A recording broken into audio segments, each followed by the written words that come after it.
Udah lewat hutan itu, nah di situ bayangan lewat di depan. Jadi kayak dia tuh nyebrang kayak udah mau tabrak Bang. Depan mobil banget. Saya kira saya ngantuk.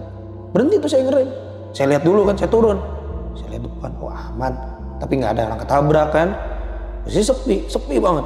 Nggak ada truk, nggak ada apapun.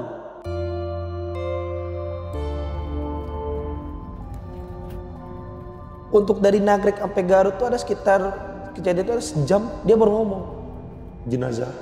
Dia ngomong gitu. Itu yang belakang, lu bercanda kata gue. Ya kali nggak lupa, kita kan evakuasi bareng jenazah di belakang.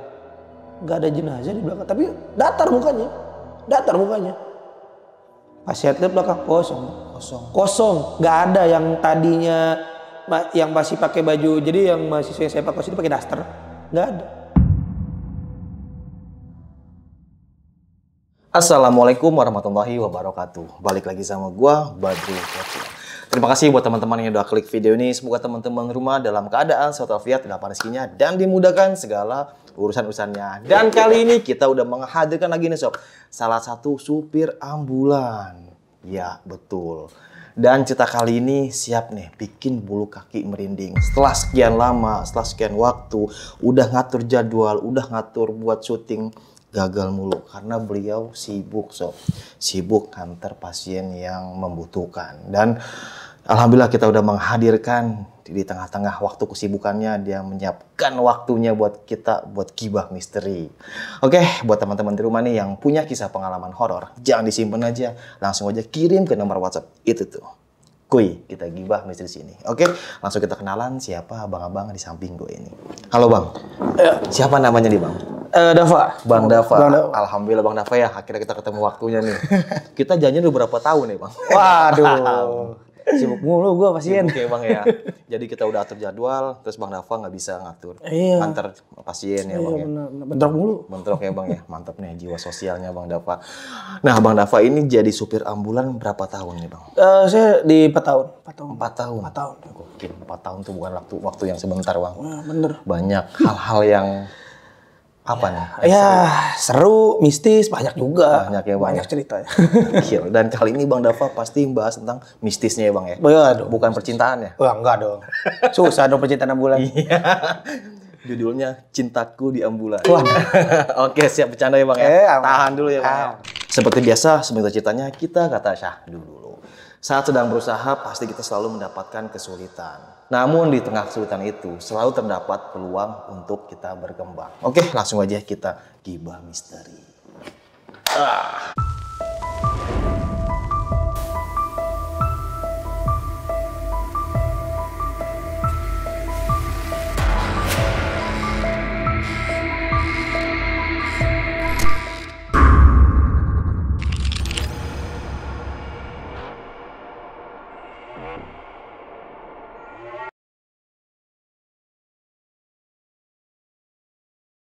Gimana ya Bang Dava kisah pengalaman ini Bang?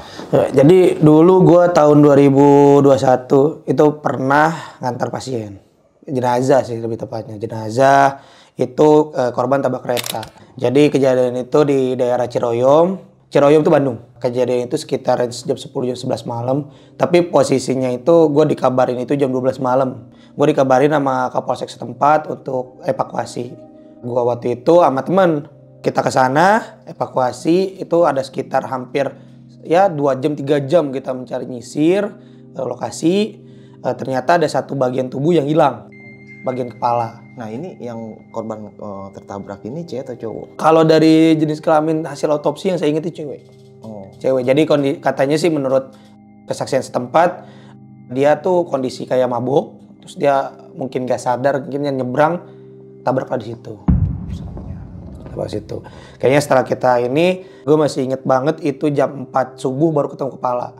Baru ketemu kepalanya. Posisinya di bawah kereta keseret. Dekat hampir stasiun Ciroyomnya. Dan waktu itu nih pas Bang Dava cari nih badan si almarhum itu ya, almarhumah ini utuh Bang? Udah beda-beda, udah mencar. Bahkan saya masih inget tuh, saya megang ususnya itu waktu itu. Ususnya ada. Tapi komplit atau maaf atau kaki yang hilang atau masih ada yang belum diketahui? Waktu itu saya inget itu ada bagian di ruas jari, saya lupa jari mananya itu nggak ketemu. Kejadian itu saat gua nganter ke jenazahnya, keesokan harinya. Waktu itu gue pikir jenazahnya tuh udah dianterin sama pihak rumah sakit, karena waktu gue antar ke rumah sakit ya. Ternyata dari pihak polseknya itu dia minta diantar dengan ambulan yang pertama kali evakuasi. Berarti abang? Iya, gua. Jadi posisi itu gue dikabarin itu sekitar jam setengah 12 malam, dan di situ yang standby itu cuma gue doang. Di kalau kita bisa bilang Makola base campnya. Nah, jadi setelah saya koordinasi dihubungi polsek, saya tanya nih ke pihak polseknya, ini saya antar kemana? Apakah udah ada pihak keluarga ngontek? Ternyata harus diantarin ke Kebumen, Jawa Tengah. Kebumen, Jawa Tengah. Nah, setelah itu saya minta surat jalan, karena harus ada surat jalan ya. Ini kan korban. Setelah itu surat jalan beres, saya berangkat ke rumah sakit. Disitulah saya bawa, dan posisinya itu belum diapa-apain. Jadi masih di dalam kantong jenazah.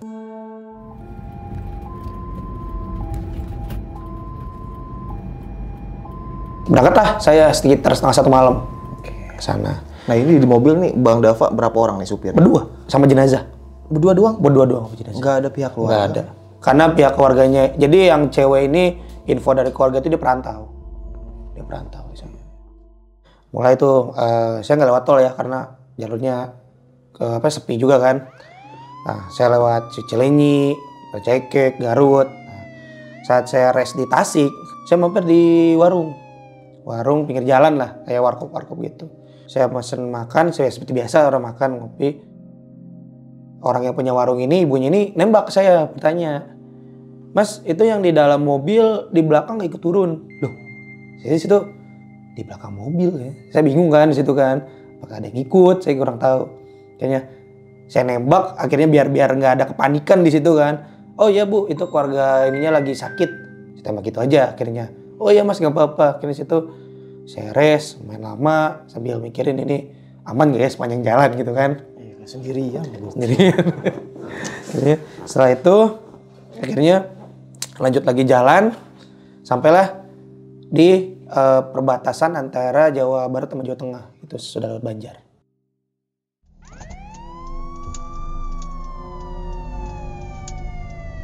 Sudah lewat itu, di sini mobil ini mulai agak berat nih. Saya pikir mungkin karena digas mulu mungkinnya capek ya. Akhirnya saya berhenti tuh. Persis banget di pinggir hutan-hutan. Karena memang kayaknya kemungkinan nggak akan bisa dipaksain ya. Takutnya apa-apa. Akhirnya setelah saya berhenti, saya buka kap. Di situ tuh mulai tuh kayak ada yang liatin. Entah itu dari dalam ambulan, dari segala arah tuh saya ngeliat, kayak ngerasa tuh ada yang liatin. Karena posisi itu di situ tuh nggak ada pencahayaan. Pencahayaan salah satu tuh cuman lampu mobil dan sama rotator yang merah di atas itu. Gila ya. Itu aja pencahayaannya. Akhirnya ada sekitar saya 30 menit istirahat. Tutup lagi tuh kap, jalan lagi. Aman, berat lagi. Udah digas tapi kayak ngerung gitu loh mesinnya. Gitu. Jadi speednya itu mentok di sekitar 40-60. Akhirnya saya berhenti lagi. Persis banget di depan rumah kosong.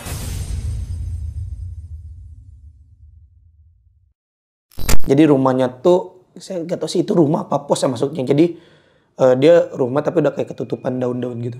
Jadi kayak udah liar. Berhenti di situ, saya buka lagi kap. Ada sekitar 20 menitan. Dari jauh ada yang kayak mau datang dari belakang mobil. Dia kakek bawa sepeda, masih ingat sepeda ontel. Didorong tapi nggak naik. Ngobrol ke saya, "Dek, kenapa di sini malam-malam?" Saya bilang, "Ini Pak, mobil saya berat. Saya pikir mungkin kayaknya harus cari bengkel deh di sini. Ya kan emang tarikannya berat, saya takutnya ada mesin kan," saya bilang gitu. "Oh, kayaknya ini nggak ada apa-apa deh mobilnya." Dia ngobrol kayak orang biasa, ngobrol. "Nggak ada apa-apa deh ini mobilnya. Jadi gini aja," katanya. "Ada jalan ke depan, itu ada sekitar berapa ratus meter, ada kampung, ada berhenti di sana nanti. Saya tunggu di depan rumah." Jadi dia jalan duluan pakai sepeda, dinaikin akhirnya, naikin sepeda. Saya mungkin karena posisi hutan, saya lebih takut begal sih waktu itu. Begal kayaknya. Majulah saya. Ketemu ditunggu kakek-kakek di depan. Rumahnya ramai, cahayanya. Maksudnya lampu-lampu tuh terang lah, rumah terang. Kalau kita kan kampung identiknya lampunya ini ya, kuning ya. Nah ini tuh putih lampunya. Jadi kayak bercahaya aja rumahnya. Berhenti di situ. "Bentar ya Dek, saya ke dalam dulu." Ada sekitar nunggu sekitar 5 menit, 10 menit. Dia keluar bawa daun pandan sama air. Wangi banget airnya. Wangi banget airnya. Akhirnya, coba deh buka belakang, bawa apa? Dia nanya. Saya bukain kan belakang. Oh, cuma gitu doang. Disemburin airnya, disembur tuh nggak diminum ya, kayak diginiin airnya. Kayak si daun pandan tuh kayak dibesetin sama di ininya, si kantong jenazahnya. Wah, diginiin. Iya, kalau kita kan diginiin, itu kayak dikuat. Kayak dipukul kuat pakai daun pandan. Adalah dia baca-baca, apa mungkin kalau saya dengar sih kayak wetan Jawa ya, bahasa Jawa ya, saya kurang ngerti. Akhirnya dia ngeluarin dari kantong itu kayak ada bungkusan kain putih. Ini pegang untuk jaga-jaga di jalan, selama di jalan. Saya pegang, jalan lagi tuh. Jalan lagi tuh, adalah sekitar jam 3 pagi. Kalau kata orang kampung tuh ada azan awal. Azan awal udah kumandang. Tapi memang yang anehnya itu kan jalur selatan tuh rame biasanya, truk sepi bang. Sepi banget. Nggak ada satupun truk selama saya lewat. Sepi banget. Akhirnya jalan, ngelewati masjid. Azannya ada. Tapi biasanya kan kalau kita subuh tuh azan, orang-orang pada ke masjid. Nggak ada bang. Sepi. Cuma ada azannya doang. Dan yang saya lihat itu di masjid itu lampu tuh cuma nyala satu. Lampu masjid. Lampu masjidnya. Di dalamnya doang. Harusnya kan nyala semua ya, orang mau sholat kan, itu bahasanya. Akhirnya jalan di situ, udah lewat hutan itu, sampai tuh mau ke dekat Purwokerto, kalau ke Purwokerto si persimpangan ke Purwokerto. Nah di situ bayangan lewat di depan. Jadi kayak dia tuh nyebrang kayak udah mau tabrak bang. Depan mobil banget. Saya kira saya ngantuk. Berhenti tuh saya ngerem. Saya lihat dulu kan, saya turun. Saya lihat depan, oh aman. Tapi nggak ada orang ketabrak kan. Posisi sepi banget. Nggak ada truk, nggak ada apapun lewat. Padahal itu kiri kanan rumah. Dan nggak ada orang keluar walaupun udah mau sekitar 3:30 kan, itu udah waktu subuh ya. Nggak ada orang lewat. Nggak ada satupun orang lewat. Ya saya lanjut lagi jalan. Saya pikir ngantuk kan. Masih ada kopi, saya sambil minum kopi. Masih lagi masih ada bang. Berapa kali saya lanjut jalan tuh masih ada lewat. Bayangan hitam itu. Akhirnya saya putusin berhenti sekitar setengah jam lah. Waktu itu saya lanjut jalan tuh jam 5. Jam 5 pagi? Jam 5 pagi, tapi posisinya masih agak gelap. Setelah saya berhenti, saya ngerokok di luar. Nah di sini saya masuk ke mobil. Nah yang anehnya si posisi jenazah ini, kantong jenazah ini, harusnya kan di atas stretcher ya. Stretcher tuh bed lah, di atas bed. Jatuh bang. Jadi dia nyelip antara stretcher sama kursi. Saya mobil tuh gak ada goyang, gak ada apa. Karena posisinya saya depan mobil, lagi ngerokok. Dan saya nyender kalau goyang tuh pasti kerasa kan ya. Pasti kerasa pasti dong. Gak ada gerasa goyang apa-apa. Di pinggir dia keselip. Akhirnya jenazah nggak diikat gitu bang, atau dikasih pengaman? Enggak.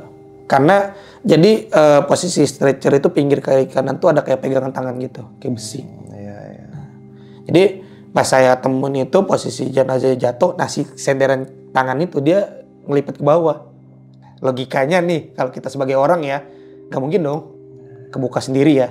Situ kayak, wah ini udah nggak bener nih, sini nih. Ada apa nih? Apakah dia nggak mau pulang atau gimana kan? Akhirnya saya naikin sampai saya obrolin. Saya ditugasin untuk antar kamu pulang, saya bantu kamu pulang ke kampung kamu, pelancarlah jalan. Saya cuma niat bantu. Saya ngomongin gitu. Nyaut tuh bajang nanya? Enggak lah. Enggak. Kalau nyaut saya kabur. Gila ya. Kayak balik lagi, saya naikin lagi, saya diem dulu sambil ya baca doa lah. Kita baca doa. Akhirnya jalan lagi tuh. Sampailah ke rumah keluarganya. Di Kebumen? Di Kebumen. Jam berapa waktu itu sampai Kebumen itu sekitar jam 7 pagi, 7-8 pagi lah. Jadi setelah sampai Kebumen nih, saya serahkan jenazahnya, saya cerita ini kejadian seperti apa, berkas-berkas yang saya kasih. Akhirnya istirahat bentar, saya dikasih suguhan ngopi, ngerokok, sekitar jam setengah 11 saya pulang. Oke. Saya pulang, udah sendiri tuh di situ, udah sendiri, dan si stretcher tuh ada masih kalau sekitar tuh embun cairan sih. Cairan bekas-bekas dia itu. Jadi walaupun kantong jenazah tebal itu kan masih ada rembes tuh. Ya, bau banget itu. Bau banget. Bau apa tuh Bang kalau gitu? Ya ini bau-bau bangkai sih. Bau bangkai. Terus bau. Pulang, saya pikir kayak ya udah bersihin di Bandung aja kali ya, biar nggak 2-3 kali gitu maksudnya kan. Saya pulang.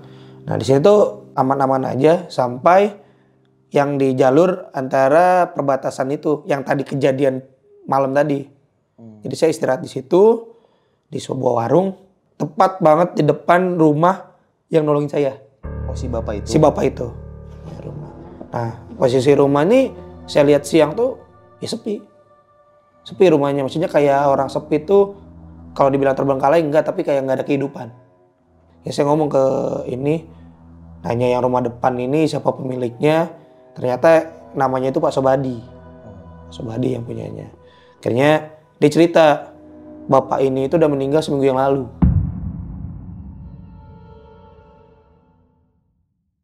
Saya bingung tuh, saya ngobrol, semalam masih ada mas, masih ada orangnya, bahkan bantuin saya, rumahnya masih rame rumahnya. Akhirnya dia ngomong, udah berapa kali mas, semenjak seminggu yang lalu tuh banyak pengendara yang bingung-bingung tuh, pas dia pulang arah, entah itu Jakarta atau Bandung, mampir sini tuh pasti cerita sama, hal yang sama.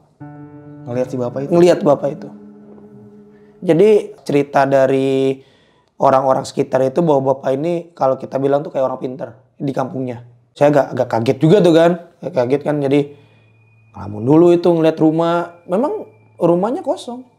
Bener-bener kosong. Beda banget sama yang malam. Beda banget sama yang malam. Dan pas malam itu nyata banget tuh nyata. Dia. Manusia gitu. Manusia bang. Kalau orang kan bilang kalau ibarat setan tuh ngambang ya. Gak ada tapak. Ini kaki ada, tapak kakinya ada. Dia jalan pun ambil dorong sepeda tuh ada kakinya jalan. Gerak. Udah biasa bang sini bang sama orang kampung sini. Saya bilang lagi kan. Tapi semalam sepi bang sini bang. Kayak nggak ada orang. Bahkan masjid yang sono saya tunjukkan ada masjidnya kan nggak terlalu jauh kan. Itu masjid kosong bang. Cuma ada suara azan. Nah itu abang berarti dibawa ke alam beda bang. Katanya gitu. Ngomongnya gitu. Karena banyak cerita yang ditolongin sama bapak yang ini. Itu kejadiannya. Padahal kampung itu rame, memang dia ngomong di sini rame bang. Setiap azan awal tuh pasti bakal ada yang sholat. Dan masjid itu tuh penerangannya cukup, cerah penerangannya. Ini udah banyak kejadian kayak gitu 5 hari yang ke belakang pas dia meninggal itu dibantuin sama dia lah orang-orang yang tersesat. Bahkan ceritanya tuh dari orang kampung tuh ada yang mobil sampai kesesat ke dalam hutan dari situ. Gak tahu dibantuin, gak tahu disesatin.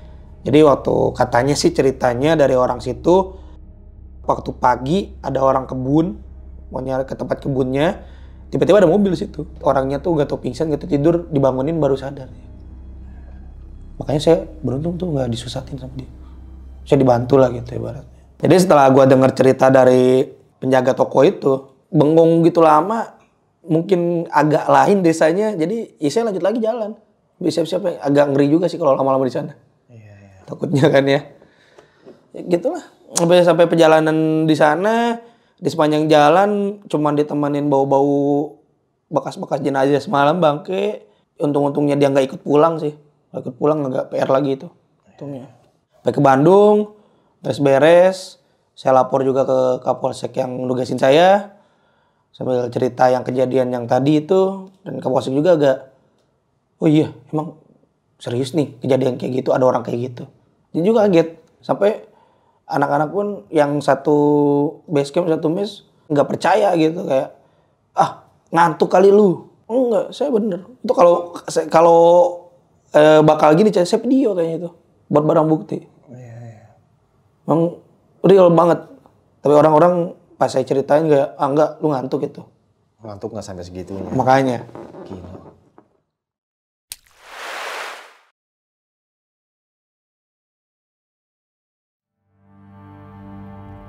Setelah beres kejadian itu, selang ada sekitar 4 bulan, 5 bulan, gue ditugasin lagi. Kayak normal lagi, antar pasien, antar jenazah, dan itu aman-aman aja nih. Nggak ada kejadian apa-apa. Akhirnya setelah itu, jelang 4 bulan, ada lagi nih kejadian. Oke. Ini lokasinya di daerah Buah Batu, Bandung, masih daerah Bandung. Saya dikabarin dari ini, Polsek Buah Batu, ada kejadian bundir. Bundir. Jadi kayak di tali, kepalanya diikat di tali ke atas gitu. Oke. Itu tepat jam 10 malam. Ternyata menurut info dia salah satu mahasiswi di universitas daerah sana.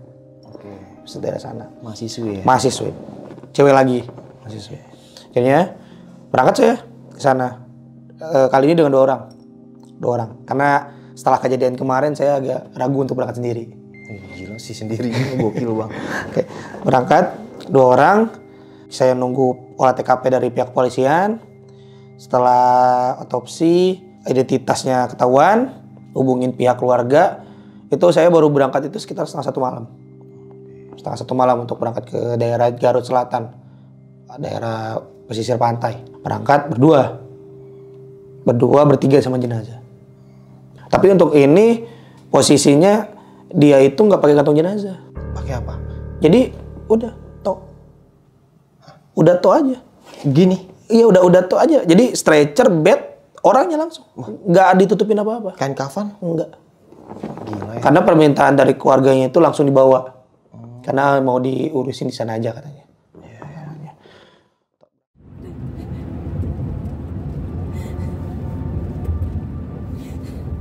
Berangkatlah saya ke Garut Selatan setengah 1 malam. Lewat ya biasa, jalur biasa, Cilenyi. Persis banget di Nagrek kalau kita mudik Tasik Garut tuh ada jalan Cagak tuh, jalan satu arah. Persis banget di situ. Jadi posisinya teman saya berhenti kencing. Karena posisi udah malam, gak ada warung yang buka. Oke, berhenti. Jadi posisi berhenti itu di pinggir jalan, kirinya jurang. Dia pergi duluan. Saya berdua sama jenazah.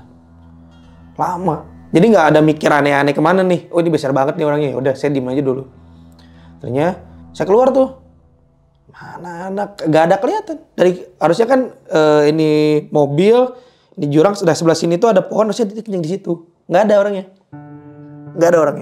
Akhirnya saya yaudahlah, saya kencing karena udah nggak kuat ya. Saya kencing. Pas saya balik ke mobil, ada yang duduk sebelah. Wah, sebelah penumpang? Iya, sebelah posisi harusnya teman saya yang duduk. Saya pikir teman. Saya samperin. Dia orang yang memang muka teman saya pucat tapi pucat itu posisinya. Saya ajak ngobrol, nggak nyaut-nyaut, mungkin marah kali ya karena saya tinggalin dia balik-balik sama jenazah berdua. Akhirnya berangkat tuh saya, lanjut lagi. Sepanjang jalan nggak ada ngomong sama sekali. Tapi Abang Dava sempat tegur dia? Saya tegur. Mau mampir dulu nggak beli rokok? Mau mampir dulu nggak beli kopi? Atau mau kencing lagi nggak? Nggak ada. Yang waktu kencing paling cuma geleng-geleng aja dia. Nggak ada ngomong. Saya pikir kayak mungkin dia ngantuk atau dia ngambek mungkin ya, masih marah sama saya kan. Akhirnya setelah lewat Garut kota itu ada satu jalur yang memang dia berkelok dan itu hutan semua kiri kanan. Berhentilah di situ saya karena saya mau pipis. Setelah berhenti di situ pipis, saya izinin ke dia, udah dulu sama jenazah ya. Saya pipis. Disitulah kejadiannya. Dia ngomong untuk dari Nagrek sampai Garut tuh ada sekitar kejadian itu ada sejam, dia baru ngomong. Jenazah apa? Jenazah apa? Iya, dia ngomong gitu. Itu yang belakang, lu bercanda kata gue. Ya kali nggak lupa, kita kan evakuasi bareng jenazah di belakang. Nggak ada jenazah di belakang, tapi datar mukanya. Pas lihat belakang kosong bang.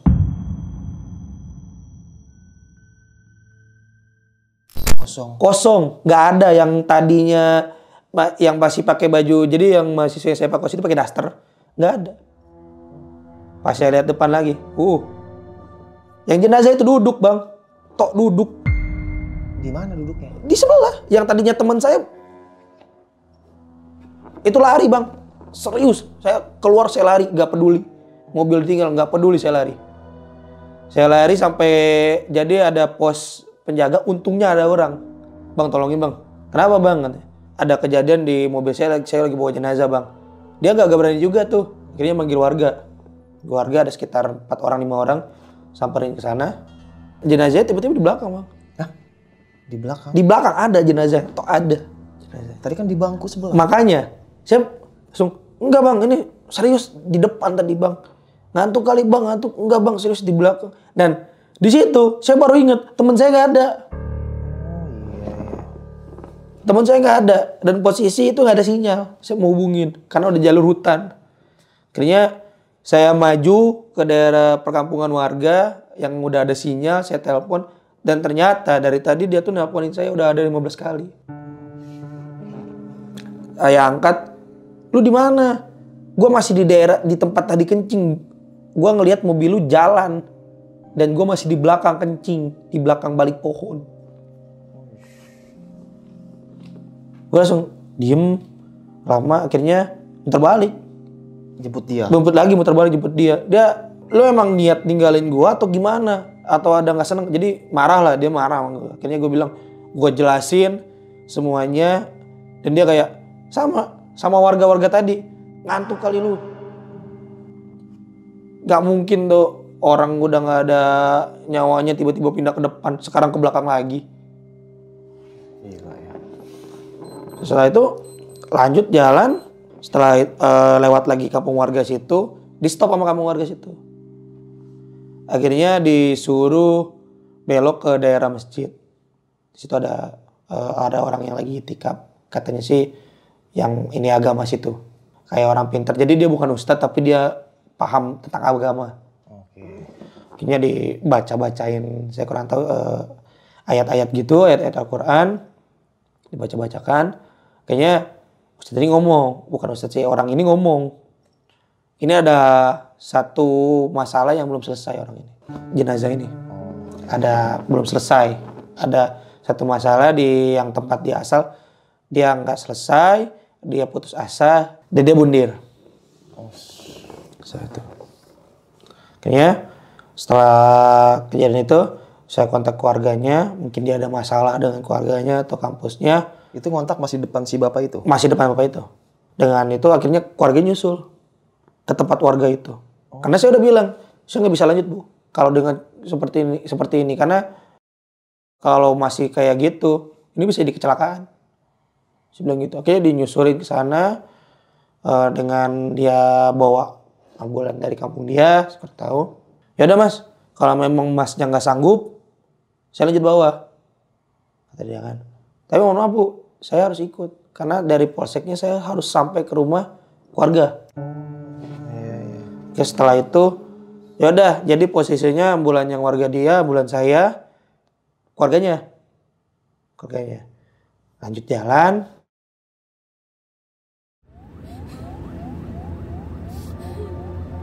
Pas di jalan, keluarganya lihat di belakang tuh ada yang duduk.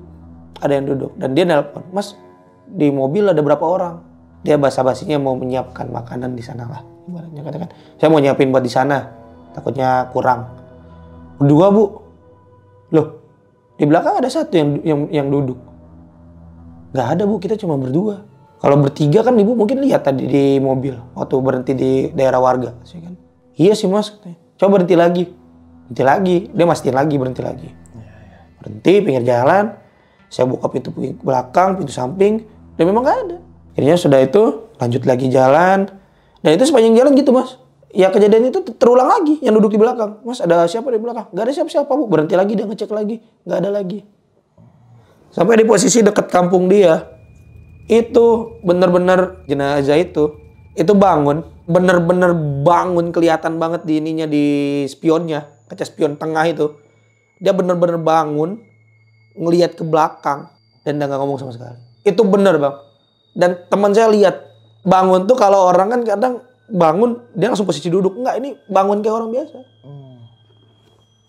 Bangun, dia ngadep ke belakang, gak ngomong apapun.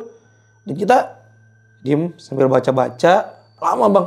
Ada sekitar 15 menit, 20 menit. Bangun itu? Bangun, duduk bang. Duduk gini. Gila ya. Dan sampai dia ngomong, saya nggak mau pulang. sampai udah mau dekat kampungnya, jatuh. Jadi jatuhnya tuh nggak kayak dia baring lagi, nggak. Bener langsung jatuh ini, lemes. Gubrak gitu? Gubrak. Setelah itu, kita nggak ngomong apa-apa, kita nggak benerin apa-apa, karena posisi sudah deket kan. Udah deket, sampai di rumah keluarga. Keluarganya bertanya, ini kok, jadi posisinya tuh, kepalanya tuh udah nyungsep ke bawah. Jadi kepalanya udah nyungsep ke bawah, jatuh gitu. Saya bilang, oh ini tadi bu guncangan. Saya bilang gitu aja, karena biar nggak ada kontroversi atau apa-apa keluarganya ya. Saya bilang seperti itu, diurus-urusin sebagaimana rupa. Saya serahkan, berkasnya serahkan, jenazah saya serahkan, kronologinya saya serahkan, foto-foto TKP-nya saya serahkan. Seperti ini. Di situ ada polsek juga, polsek setempat. Saya serahkan, sudah selesai semua. Itu posisinya saya sampai pagi karena memang saya capek. Itu karena kemarin habis kantor pasien saya istirahat. Di rumah si ini? Di rumah istirahat. Sampai jam sekitar sore. Jam 5-4 sore. Kita makan, disuguhin. Memang keluarganya baik sih. Suguhin, makan, disuruh mandi kan. Pulanglah. Kita habis maghrib. Di Adi namanya teman saya. Lu yang bawa, gue di belakang. Gue mau tidur. Jadi kan stretcher kan. Udah dibersihin kan. Saya udah gak peduli itu. Bang Dava tidur di stretcher itu? Stretcher. Gila sih. Ngantuk bang, udah nggak kuat. Iya. Tidur stretcher, udah tuh lama berhenti mobil. Setelah berhenti mobil, saya lihat dia udah nggak ada, kencing mungkin. Tahu kencing atau kan posisi hutan juga, posisi hutan. Saya kencing, saya keluar tuh, dikunci. Oh, dikunci. Mobilnya kunci. Saya mungkin mikir, oh mungkin dia takut ada orang masuk begal atau apa dikunci kan. Saya masih diem, nggak lama lewat orang sebelah kiri.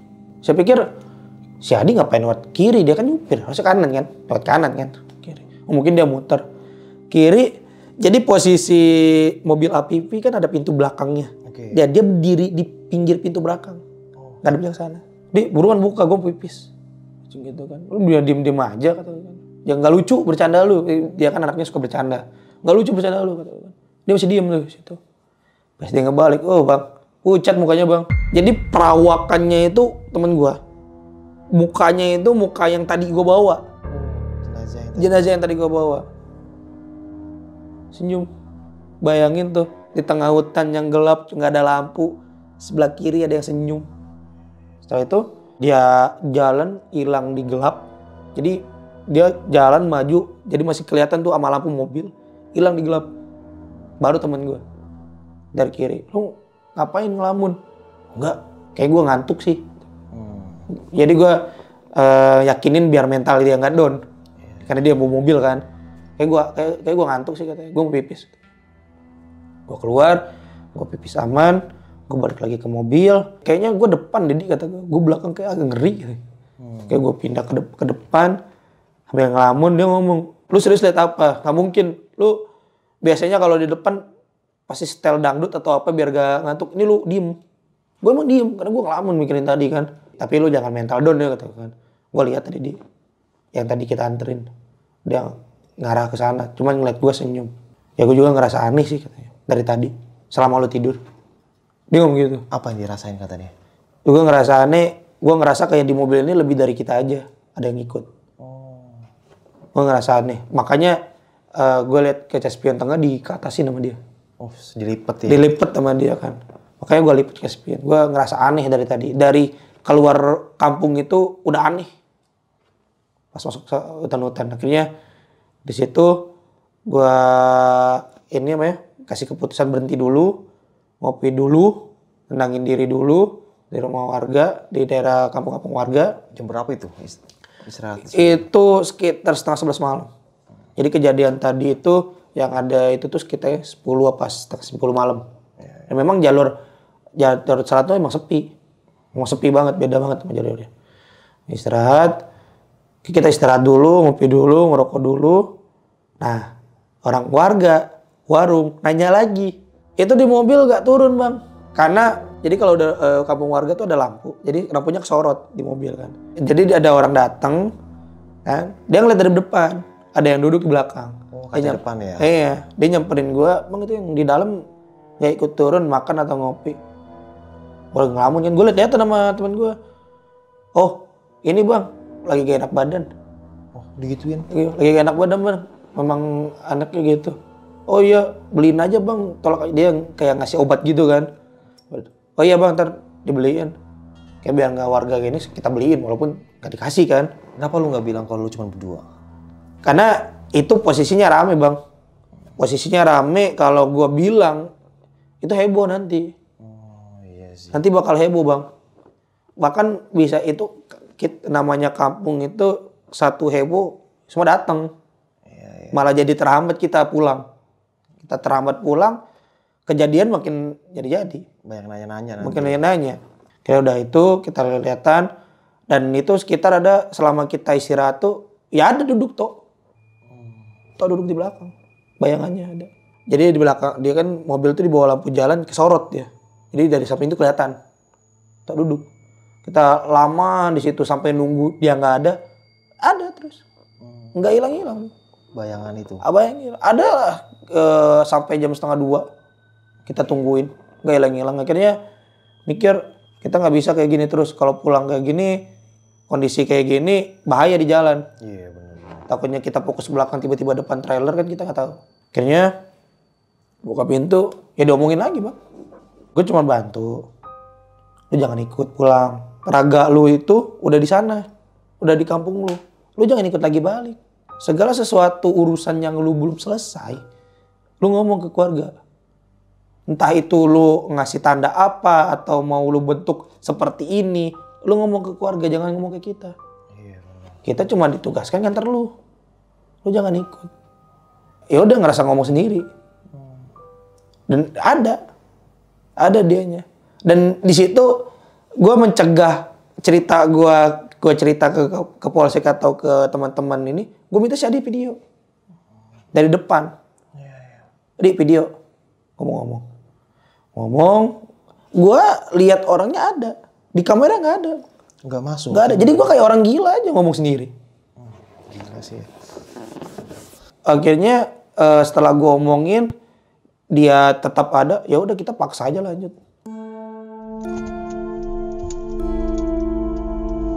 Sampai ngelewatin Garut Kota. Pas sudah lewat Garut Kota udah nggak ada orang, udah nggak ada. Jadi mungkin dia cuma sampai situ kali ya batasnya yang sama raganya. Ya udah aman tuh, pulang lewat Nagrek lagi, mampir pipis seperti biasa. Ya udah sampai Bandung bersih-bersih. Kita ada kebiasaan kalau ada kejadian itu mobil kalau bisa dibilang musyrik, nggak tahu sih musik apa enggak. Ada air kita kasih bunga. Dimandiin mobil. Biar wangi lah. Biar wangi ya, biar wangi kita mandiin gitu. Sambil ngomongin sambil dibaca-baca. Iya, biar bersih. Biar bersih lah gitu ibaratnya, karena besok mau dipakai lagi kan.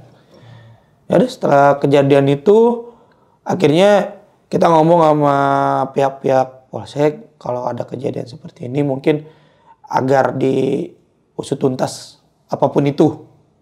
Jangan sampai seperti yang kita bawa sebelum-sebelumnya. Gimana tuh sebelum-sebelumnya? Seperti yang kejadian yang saya bawa ke Kebumen tadi Jawa Tengah, terus sama kejadian yang ke Garut. Saya kalau ngomong cerita banyak Bang, banyak banget ceritanya. Gila.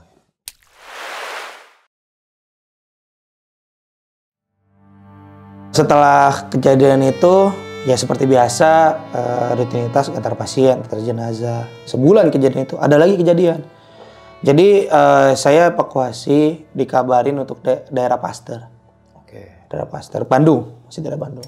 Bandung ada kecelakaan muda-mudi, kayaknya pacaran mungkin. Dia ketabrak mobil, bukan mobil sih, lebih ke kontainer. Ini dia bawa apa nih? Motor atau motor? Sepeda? Dikabarkan, berangkat saya ke sana. Karena memang udah tugasnya ya, kalau dipanggil polsek. Berangkat ke sana, udah hancur. Cowoknya itu udah kepalanya udah geprek lah, kepala geprek udah hancur banget. Nah yang cewek ini dia itu pas saya sampai TKP itu masih sadar karena yang kegiles tuh kakinya, jadi kakinya habis, retak. Di situ gak bisa evakuasi langsung karena harus nunggu polisi dulu kan, ya nunggu polisi dulu, olah TKP dulu ditandain kalau itu pakai pilok biasanya, pilok, baru kita bisa evakuasi. Yang pertama evakuasi itu yang ceweknya, karena ceweknya masih hidup. Oh masih hidup? Masih hidup, jadi kayak semi koma gitu lah.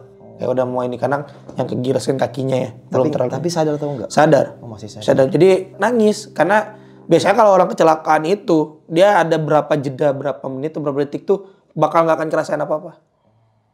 Pasti bakal ada jeda, walaupun kecuali kalau orangnya kelidis kepala ya, itu pasti udah meninggal. Tapi kalau yang badan tuh pasti ada berapa menit atau berapa detik tuh, kalau kita ngomong baas. Oh iya, baal ya.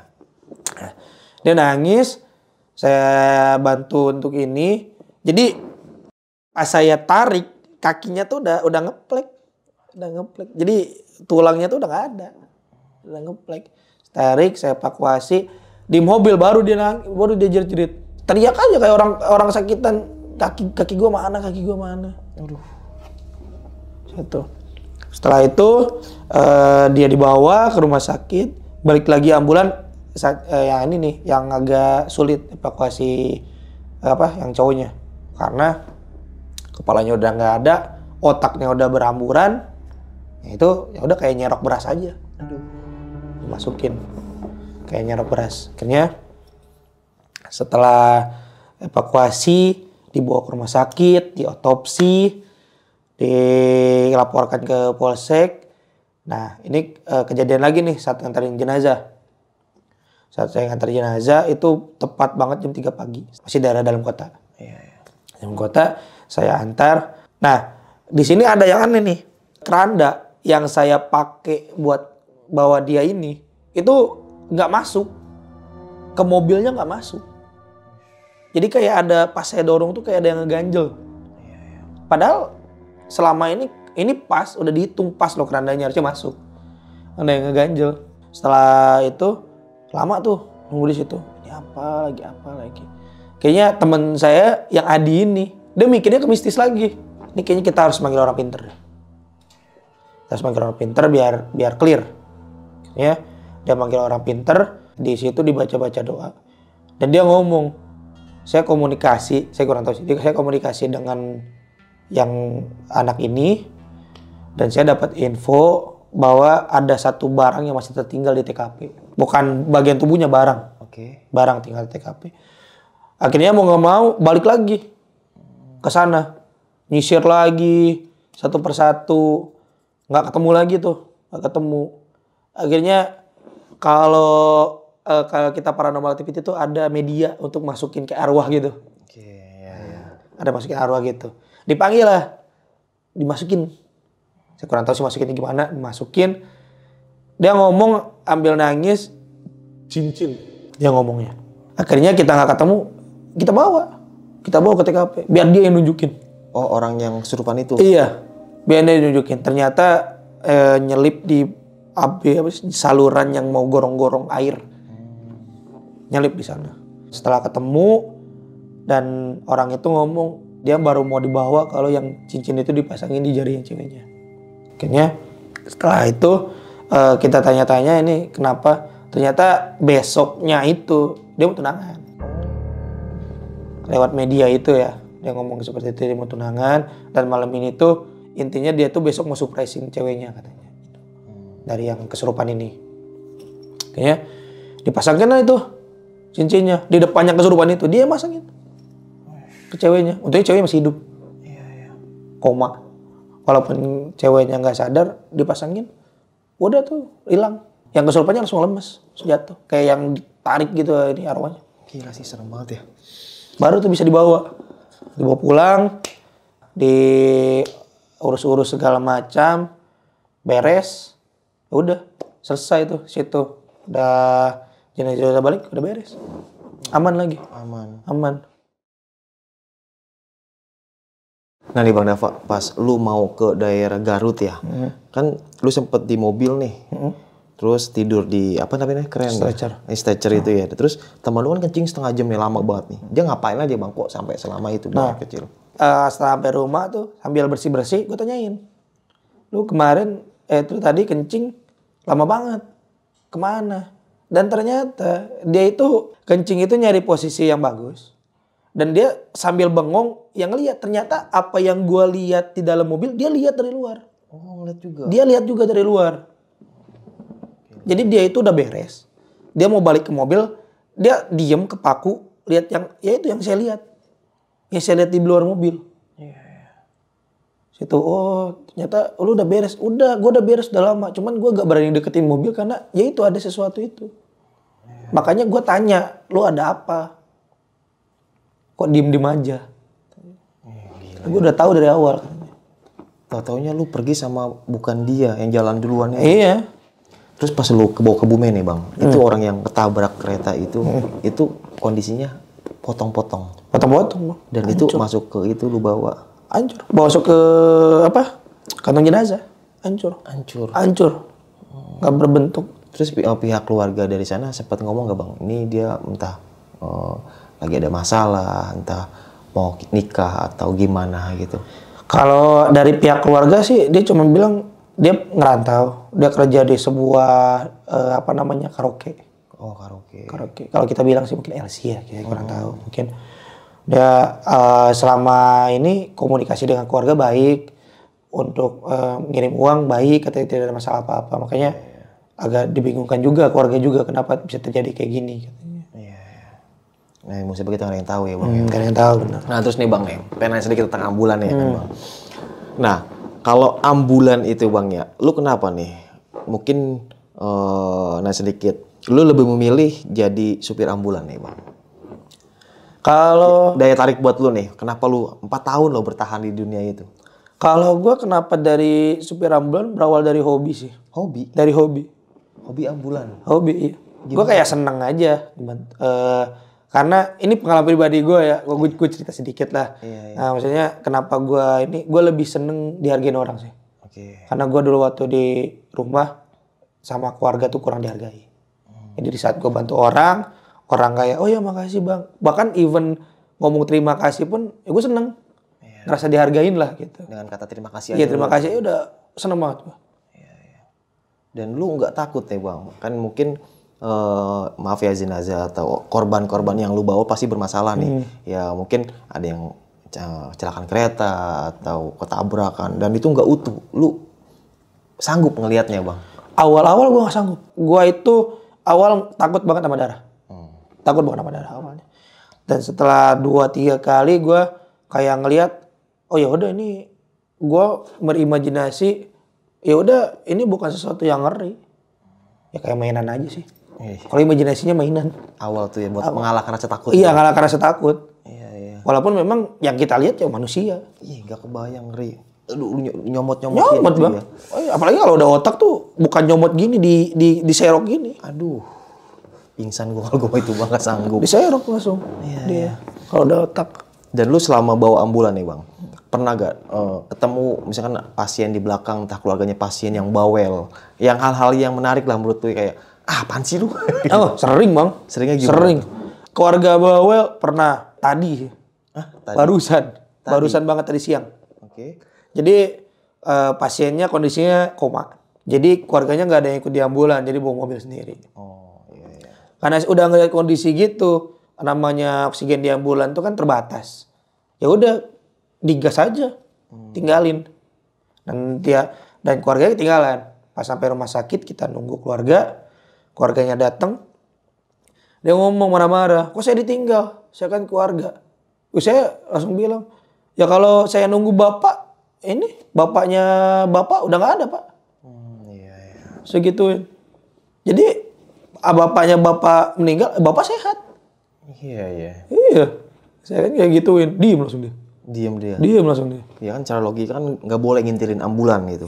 Walaupun ya boleh sih keluarga, cuman masalahnya kita harus lihat dulu kondisi yang di dalam mobil. Benar. Harusnya kan dia sebagai keluarga ngertiin dong kondisi bapaknya seperti apa. Iya, dia mobil pribadi ya. Mobil pribadi. Kebanyakan kan ambulan lewat, walaupun ada mobil yang ngintilin, misalkan mobil keluarga gitu ya. Baiknya dipotong sama orang, Bang. Nggak dikasih lewat. Lu ngapain cuma ngintil-ngintil gitu kan. Kecuali kalau maaf ya, banyak tuh kalau bendera kuning, konvoy, nah itu baru tuh ya kan banyaknya. Wah itu ngeri juga sih kalau ngomongin masalah bendera kuning konvoy itu. Iya. Saya aja yang bawa pasien bisa kalah itu sama yang kayak gitu. Iya. Boleh tetap jalan. Bayangkan kan kalau walaupun mobil, ambulan, belakang ada mobil ngintil kadang, wah nih suka-suka ngasih kesempatan ngambil kesempatan lah ya, kayak gitu ya. Malah bahaya. Malah bahaya jatuhnya. Karena ambulan kan ya prioritas, sedangkan takutnya tiba-tiba dipotong sama orang, dihantam makan dia tuh. Pengen nanya sedikit deh Bang nih. Supir ambulan, feelingnya sebagai supir ambulan membawa mobil, itu feelingnya gimana caranya Bang? Kadang mobil tet kan dikit langsung serobot. Itu feeling gimana Bang? Kalau ngomongin masalah feeling, kita harus yakin. Harus yakin. Harus yakin. Yakin tuh dalam arti ini masuk apa enggak? Masuk, enggak. Okay. Jadi kalau lu mikirnya udah masuk, udah masukin. Entah itu resikonya baret atau apapun, masukin. Tapi kalau enggak, ya udah enggak. Jadi kayak gini. Jangan ragu-ragu. Justru ragu-ragu itu yang bikin lu kecelakaan. Oke. yang ragu-ragu begitu kan. Kalau feeling lu masuk aman. Aman. Aman. Tapi kalau lu ragu-ragu, nih masuk gak, gua masukin, baret pasti. Oke. Bisa kecelakaan. Tapi lu pernah bang, mungkin kita jalan mood atau feeling lagi nggak bagus gitu ya. Pernah lu feeling lagi nggak bagus? Pernah. Pas lu masuk, apa tuh yang kau Pernah. Gue lagi bawa daerah Bekasi, Oke. macet tuh pasti kan. Jadi udah jalan tuh kebelah nih di tengah. Jadi mobil kiri kanan kan masuk. Mau motor. Jadi feeling gue udah bagus nih. Ini tinggal digas nih karena udah kebelah gitu. Gue ngegas motor malang, jebret tabrak. Aduh. Marah-marah dia. Yang bener bawa ambulan. Loh, bapak motong kasih kan. Terus dia ngomong kan marah-marah, bawa apa sih? Saya bukain aja pintunya. Oh iya bang, ya bang. Kadang ada juga sih bang, orang yang nggak ngerti ambulan itu kayak sama-sama macet gitu kan. Bahkan prioritas kan bang ya ambulan ya, karena kan ada pasien gitu kan ya. Mungkin kalau kosong baru udah bang ya. Jadi gini, kalau kosong dinyalain tuh bisa dua kemungkinan. Antara dia mau jemput atau dia mau balik lagi ke tempat di standby. Oh iya. Gitu. Karena saat kita balik lagi ke tempat standby kita nggak tahu nih kita bawa pasien seperti apa. Jadi saat kita balik standby itu dinyalain tuh karena kita di dalam mobil ambulan tuh oksigennya habis. Kita harus standby ngambil oksigen baru untuk pasien yang berikutnya. Itu kan harus terus dong. Kalau oksigen di dalam mobil optimal bisa buat bawa pasien lagi, kita nyantai kok. Kita nyantai kok. Iya. Karena gue itu 4 tahun di ambulan tuh terhitung udah budek mas sama ambulan, sama suara ambulan tuh. Oh sirinenya itu. Sirinenya itu. Makanya kalau pulang optimal, mobil siap untuk menerima pasien lagi, saya nyantai kok, jangan dinyalain. Ikut macet. Ikut macet. Banyak kok saya lihat juga. Ikut macet. Wah, ambulan ikut macet ya, berarti lagi kosong. Iya. Gitu kan, ya. Karena memang kondisinya lagi optimal. Sering kok saya lagi macet-macetan tiba-tiba ditelepon jemput nyalain di tengah jalan. Iya. Kadang kalau saya pribadi nih Bang Dava ya, kalau ada spion nih motor atau lagi bawa mobil gitu ya, ada ambulan, udah jauh saya udah minggir Bang. Iya. Karena jujur ngeri, udah diseruduk gitu kan. Iya. Kebanyakan orang Indonesia itu mobil ambulan udah deket baru minggir dia. Iya, kalau saya dari jauh. Baru minggir. Nah, nih Bang Dava, punya pesan-pesan gak Bang buat teman-teman di rumah nih? Mungkin curhatan hati sebagai supir ambulan atau apalah, entah percintaan. Kalau dari gua sih pesan-pesannya buat teman-teman semua di rumah, ada ambulan maupun nyala atau ada isi atau nggak ada isi, nyala sirinenya, tolonglah untuk minggir. Kita nggak tahu di dalam itu. Bahkan mau balik standby pun yang saya bilang, kita harus standby lagi untuk pasien-pasien berikutnya. Saya minta tolong banget lah, jangan sesuatu yang apapun dijadikan video. Ada ambulan lewat di video, oh kosong nih jadi viral. Kasihan kita driver ambulan yang benar-benar bawa pasien medis. Jadi image buat masyarakat itu jadi jelek. Jadi jelek. Apalagi mohon maaf banget buat pihak-pihak dari instansi kepolisian, mohon maaf banget apa-apa jangan diviralin. Karena image ke kitanya yang jelek Pak. Seperti itu aja sih kalau dari saya. Sedangkan lagi berjuang. Lagi berjuang, betul.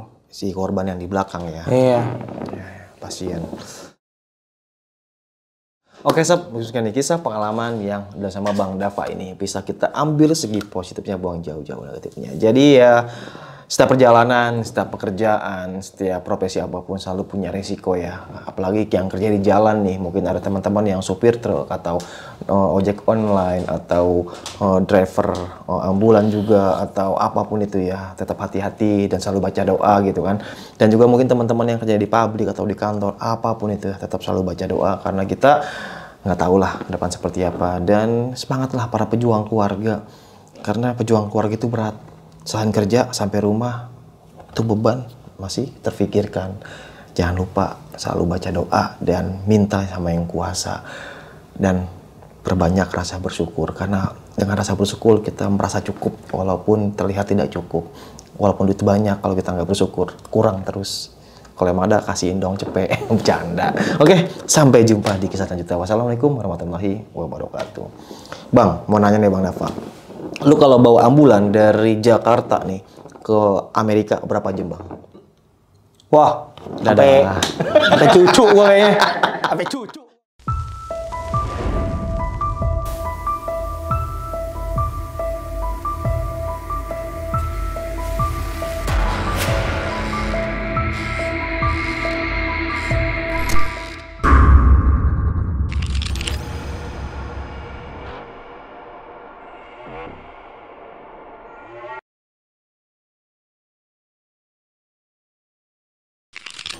Buat kalian yang punya pengalaman horor, langsung aja chat ke nomor 0877 1671 53372.